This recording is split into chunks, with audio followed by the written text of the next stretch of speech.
সালাবা রাদিয়াল্লাহু তাআলা আনহু বলে, না এই চেহারা নিয়ে কেমনে আমি আমার নবীর সামনে দাঁড়াইব? আমি তো বড় গুনাহগার, এই চেহারা নিয়ে কেমনে আমি আমার নবীর সামনে দাঁড়াইব?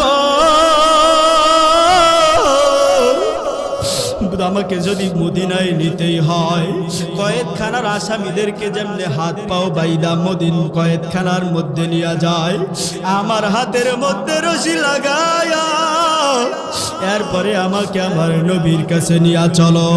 সাহাবী বলে, সালাবার হাতের মধ্যে রশি লাগানো হয়, পায়ের মধ্যে রশি লাগানো হয়, টানতে টানতে মদিনার দিকে নিয়ে যায়।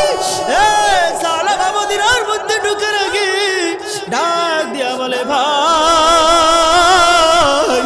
আমাকে আমার নবীর কাছে আগে নিও না, আমাকে একটু আমার ভাই আবু বকরের কাছে নিয়ে যাও। এই চেহারা নিয়ে কেমনে আমি আমার নবীর সামনে দাঁড়াইব? এ যুবক, তোমার আমার জীবনে কত গুনাহ, চিন্তা করিয়া দেখো এই গুনাহ নিয়ে কেমনে কিয়ামতের ময়দানে নবীর সামনে দাঁড়াইব। আরে সালাবা বলে, আমাকে একটু আমার ভাই আবু বকরের কাছে নিয়ে যাও। আবু বকর বড় দিল নরমওয়ালা মানুষ, আমার নবী তো আবু বকরকে আর হাম বইলা ঘোষণা করছে, আবু বকরের দরবারে না হয়।